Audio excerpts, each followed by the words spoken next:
Good morning. One of the things I do when I'm helping people to get into reading the Bible and things like that, and even people who read and are just looking for something different or a different style or whatever. One of the things I encourage people to do is read a proverb for the day, whichever whatever the date of the day is. Read a proverb that corresponds to that day. Today is obviously Proverbs 15.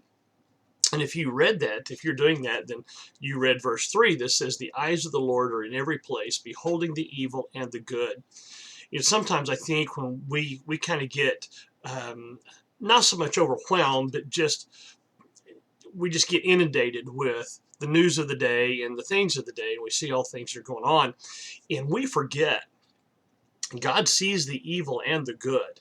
He watches all of this. He's aware of everything that's going on. He's watching this, and he says that he reserves the just or the righteous to reward, and the evil to the penalties thereof.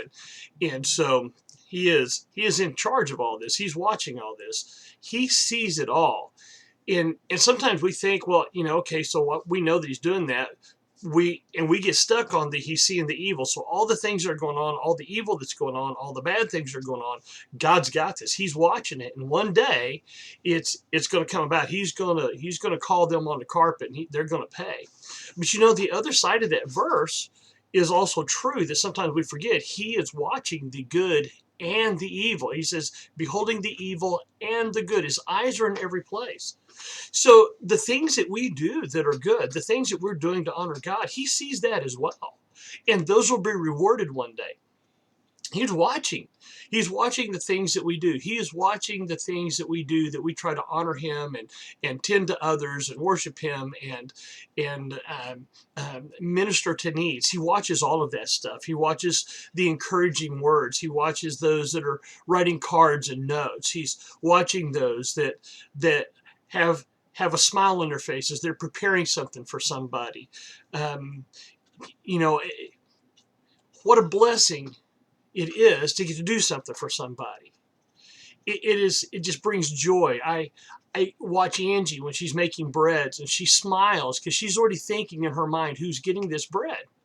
She will make them, and she's just with love writes the names on each one of them, what the kind of bread that it's going to be, and she wraps them, and she knows that someone is going to enjoy this, and it's laborious. I mean, you ought to see my house when Angie's baking bread. There's stuff all over. There's pans and cooking stuff and big bowls. I mean, it's just everywhere, and it's a constant cleaning process. She bakes a set, and she's got to clean a set, and she bakes a set, and then she's got to clean a set, and it's not exactly this sit back and just watch it happen thing. It's labor intensive.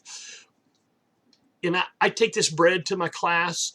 When I teach, I take them to the class. She gives them out for special times, birthdays, or Father's Day, Mother's Day, and she knows.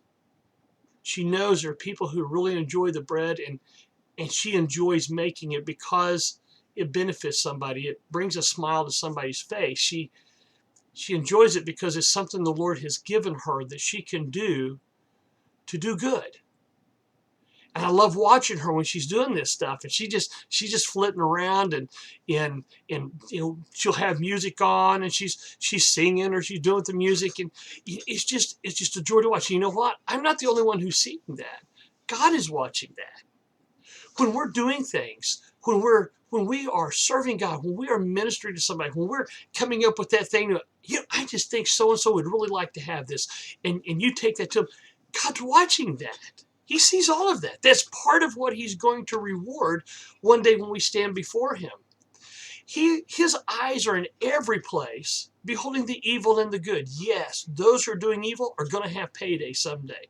They're going to meet God face to face. The God who they reject, the God who they say doesn't exist, they're going to stand before, and they're going to give an account for their life, and they're going to suffer eternal punishment. But take thought, take heart. God's also watching the good. And he's not just watching the preachers or the soul winners or, the things that we typically think of as being the big reward things. Those are big reward things. But I'm telling you, just as important is the faithful duty of a child of God to look for ways to be a blessing to someone, to tend to their needs, to deliver a sack with some fruit pies in it to a preacher who loves blueberry pie. I'm telling you, there's a reward for that. There's got to be.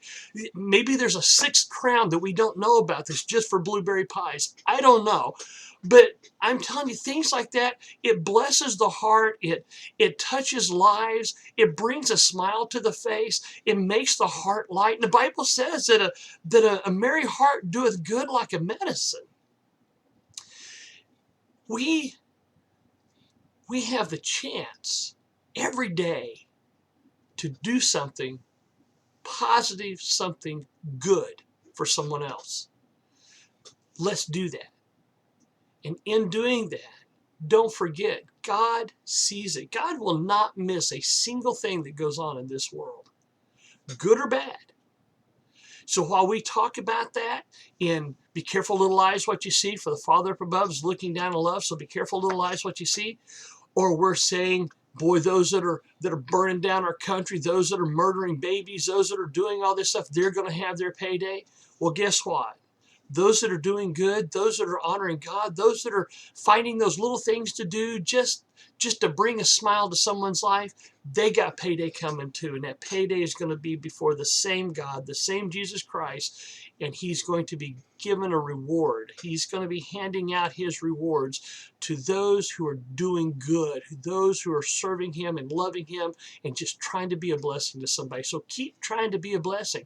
It may not be grandiose by people's eyes, but I promise you, you keep trying to be a blessing. You keep doing things. Touching people's lives is important.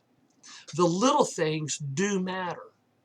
The breads, the pies, the card that just says I'm thinking about you, the phone call that they just say, hey, just want to check on you, see how you're doing. Haven't seen you at church. I know that you're struggling. I know that you maybe we've got folks that are struggling out of church. Let's give them a buzz. They have all the things that make them very susceptible to this bug, and so they're kind of hiding out right now to stay safe. That's cool. That's fine. Let's call them and tell them, hey, yeah, I sure miss you. Just want you to know, I understand why you're there, but I just want you to know I miss you and I love you. Little things. It's the little things that count. If you can't do the little things right, you can't do the big things right. I was always told, and I believe that is true. And there's a lot of little things we can do that don't cost us anything, but maybe just a little bit of our time. So let's go do some good things because God's watching. His eyes are everywhere. He sees the good and the evil. So just keep doing good. God knows it. Others may not know it. You're not going to brag on it, but God knows. And he's going to brag on you. I promise you, because he said so in his word. So ponder some